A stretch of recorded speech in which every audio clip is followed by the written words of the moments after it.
Colonisation, investissement à rendement brutal, on dit que le passé est derrière nous, bon c'est vrai, mais il a cette manie fâcheuse de laisser des factures impayées sous la porte de l'histoire, et quand on ouvre enfin l'enveloppe, on découvre que l'expéditeur s'appelle Colonisation. Sur l'entête du reçu figurent en lettres élégantes quatre grands noms: France, Angleterre, Allemagne et Belgique. En bas, tout en petit, comme une signature tremblante, un continent entier, l'Afrique. Chaque fois que la question des réparations surgit, un chœur bien réglé se lève au nord pour chanter à l'unisson: ce n'était pas nous, c'était nos ancêtres.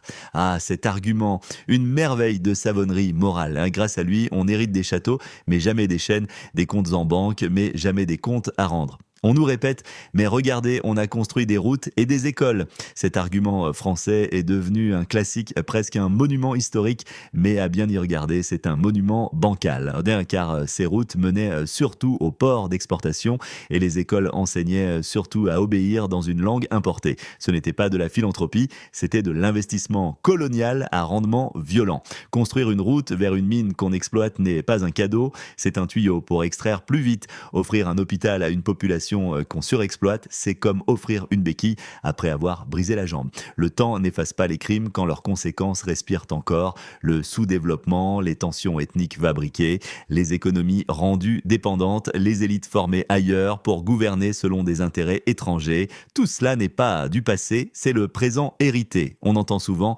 mais l'Afrique est indépendante depuis longtemps. Indépendante, oui, mais parfois sous perfusion. L'indépendance politique ne guérit pas instantanément les fractures économiques et psychologiques laissées par plus d'un siècle de prédation. On ne sort pas d'une cage en courant comme un sprinter, et dit on apprend d'abord à remarcher. Et puis cet argument du ce n'était mais pas nous se fissure dès qu'on touche à la continuité de l'État. Si ce sont les ancêtres qui ont signé les contrats, levé les impôts, exploité les territoires et bâti les fortunes, ce sont les descendants qui profitent encore aujourd'hui des bénéfices indirects.